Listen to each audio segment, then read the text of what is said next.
नमस्कार दोस्तों। आज की वीडियो में बात करेंगे हम रिलायंस इंडस्ट्रीज़ के बारे में। यहाँ पे एक काफ़ी बड़ी खबर निकल के आ रही है जिसके चलते मुझे लगता है कि आने वाले टाइम में आपको इसमें तेज़ी का दौर देखने को मिलेगा। और साथ ही साथ इसमें ब्रोकर भी जो है वो भी थोड़े से बुलिश नज़र आ रहे हैं। तो उन्होंने क्या अपसाइड के टारगेट दिए वो जानेंगे और क्यों जा सकता है स्टॉक वो भी जानने की कोशिश करेंगे इस वीडियो में। फिर बात करेंगे हम यहाँ पे टाटा मोटर्स के बारे में। यहाँ पे कंपनी ने काफ़ी बड़ा ऐलान किया है जिसका काफ़ी पॉजिटिव इम्पैक्ट जो है आने वाले टाइम पे आपको स्टॉक प्राइस पे पड़ता हुआ देखने को मिलेगा। तो ऐसा क्या ऐलान किया है वो डिस्कस करेंगे और साथ में ये भी जानने की कोशिश करेंगे क्या अब स्टॉक में आपको तेज़ी का दौर जो है बनते हुए नज़र आ सकता है या फिर यहीं पे कंसोलिडेट करता हुआ नज़र आएगा। फिर बात करेंगे हम निफ्टी 50 के ट्रेड सेटअप के बारे में। आज किस ओर निफ्टी 50 जा सकती है, क्या सपोर्ट है, क्या रेजिस्टेंस है, वो सारी चीज़ें एक एक करके डिस्कस करेंगे। तो सबसे पहले बात करते हैं रिलायंस इंडस्ट्रीज़ की। 1291.4 पे फ्राइडे के दिन क्लोजिंग देखने को मिली थी। 0.94% तक स्टॉक टूटता हुआ नजर आया था और 12.3 रुपीज़ की गिरावट ठीक ठाक गिरावट देखने को मिली थी। बात कर जाए अपडेट की इसके। Reliance to SBI top 10 companies with highest financial year 26 revenue. अब देखिए यहाँ पे रिलायंस इंडस्ट्रीज ने डोमिनेट किया है टर्म्स ऑफ रेवेन्यू। देखिए जितनी भी बड़ी बड़ी कंपनीज थी उनमें से रिलायंस इंडस्ट्रीज़ का सबसे ज़्यादा रेवेन्यू रहा था और प्रॉफिट भी सबसे ज़्यादा रहा था और डोमिनेट भी किया एक तरीके से मार्केट को। अगर हम देखें यहाँ पे जो फाइनेंशियल 26 में रेवेन्यू था वो 10.57 लाख करोड़ का था और सेकंड नंबर आप देखिए इंडियन ऑयल था 8.59 लाख करोड़। 2 लाख करोड़ के लगभग का डिफरेंस काफ़ी बड़ा था रेवेन्यू के अंदर। प्रॉफिट देखा जाए 80,775 करोड़ के इनको पिछले साल फाइनेंशियल ईयर 26 में नेट प्रॉफिट है और सेकंड नंबर की कंपनी थी उसकी 43,677 करोड़। 95% तक प्रॉफिट में डिफरेंस था। तो काफ़ी ज़बरदस्त यहाँ पे है और तेज़ी इसलिए बन सकती है क्योंकि इस रिजल्ट्स के बाद भी ये जो फिगर्स है इसके बाद भी 10.3% डाउन है बीते एक साल में स्टॉक। तो डेफिनेटली आने वाले टाइम में आपको यहाँ पे तेज़ी का दौर बनते हुए नजर आएगा और ब्रोकर है जैसे कि मोतीलाल ओसवाल ये बुलिश है यहाँ पे और टारगेट प्राइस 1655 की दी है। करेंटली आप देख सकते हो 1300 के करीब स्टॉक चल रहा है यानी कि 350 रुपये की यहाँ पे जो है तेज़ी आपको बनते हुए नज़र आ सकती है मोतीलाल ओसवाल के अकॉर्डिंग। तो मेरे ख्याल से इस स्टॉक में जो है बाइंग करी जा सकती है अगर लॉन्ग टर्म का पॉइंट ऑफ व्यू है। कंपनी फंडामेंटली काफ़ी स्ट्रॉन्ग है और लॉन्ग टर्म के पॉइंट ऑफ व्यू से काफ़ी अच्छे आपको रिटर्न देखने को मिल सकते हैं। पर शॉर्ट टर्म में मैं कहूँगा अगर कोई जा रहा है तो थोड़ा सा स्टॉप लॉस लगा के ट्रेड ले करंट मार्केट को देखते हुए क्योंकि काफ़ी ज़्यादा वॉलेटाइल है करंट मार्केट। अब बात करते हैं यहाँ पे टाटा मोटर्स के बारे में। 397.45 पे क्लोजिंग देखने को मिली थी आपको फ्राइडे के दिन। 0.56% तक स्टॉक टूटता हुआ नजर आया था और 2.25 रुपीज़ की गिरावट देखने को मिली थी। बात कर जाए अपडेट की इसके। Tata motor aims to achieve over 20% market share by 2030। तो ये काफ़ी बड़ा यहाँ पे जो है बयान आया है और एक तरीके से कह सकते हैं कि स्ट्रेटजी बनाई जा रही है कि कैसे अचीव किया जाए और डेफिनेटली अचीव कर लेंगे क्योंकि जिस हिसाब से इन्वेंशंस और इनोवेशंस कर रहे हैं लगातार अपनी गाड़ी का मॉडिफाई कर रहे हैं लोग।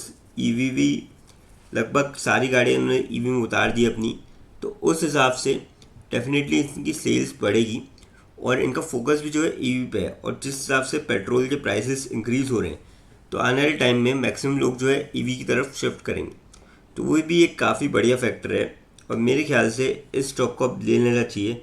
कंपनी फंडामेंटली काफ़ी स्ट्रॉन्ग है और जल्दी ही जो है अब 400 का लेवल भी पार करेगी और वहीं पे स्टेबल भी होते हुए नजर आएगी। तो आप जा सकते हैं पर शॉर्ट टर्म के लिए अगेन मैं कहूँगा करंट मार्केट को देखते हुए काफ़ी ज़्यादा वॉलेटाइल है।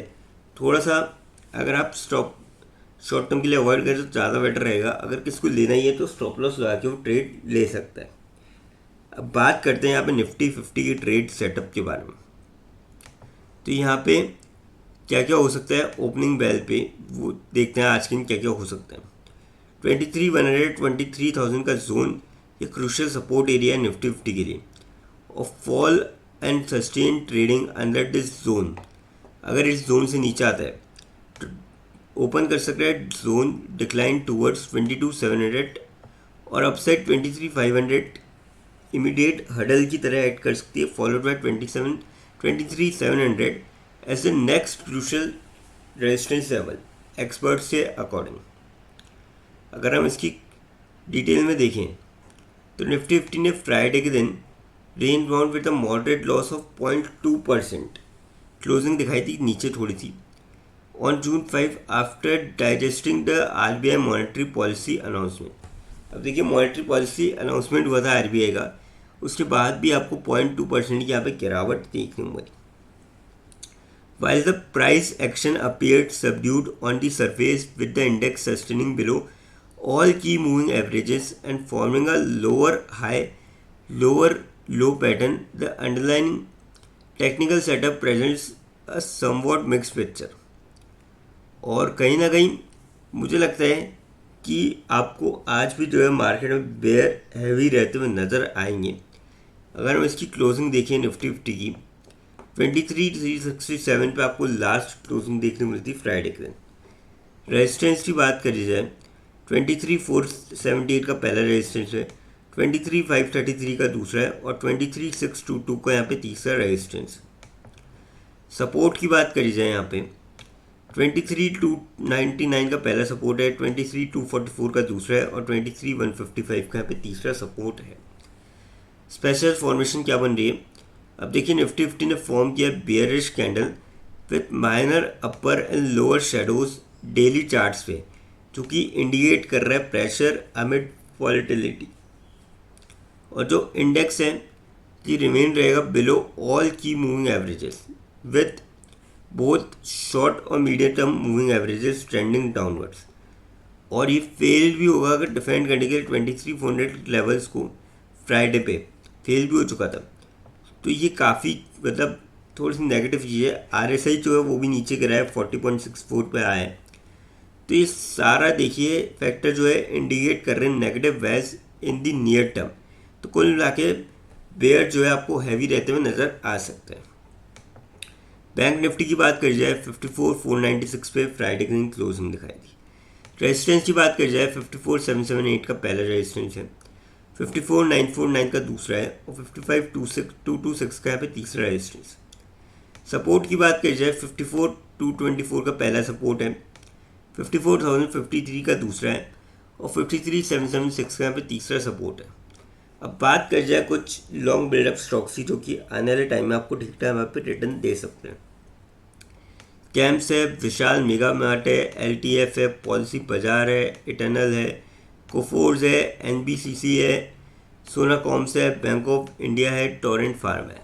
ये कुछ एक स्टॉक्स है जो कि आने वाले टाइम में आपको ठीक ठाक रिटर्न दे सकते हैं, लेकिन करंट मार्केट को देखते हुए मैं कहूँगा कि स्टॉप लॉस लगाना एक बेटर स्ट्रेटेजी रहेगी। लेकिन फ्रेंड्स यहाँ पे कोई भी इन्वेस्टमेंट करने से पहले फाइनेंशियल एडवाइज़र से कंसल्ट करें या खुद की रिसर्च करें, क्योंकि ये वीडियो नॉलेज के पर्पज़ के लिए, इन्वेस्टमेंट के पर्पज़ के लिए नहीं। दोस्तों अगर वीडियो अच्छी लगी हो तो चैनल को लाइक और सब्सक्राइब ज़रूर करें, ताकि आने वाले टाइम में आपको और भी ऐसे अपडेट्स मिलते रहें। थैंक यू दोस्तों।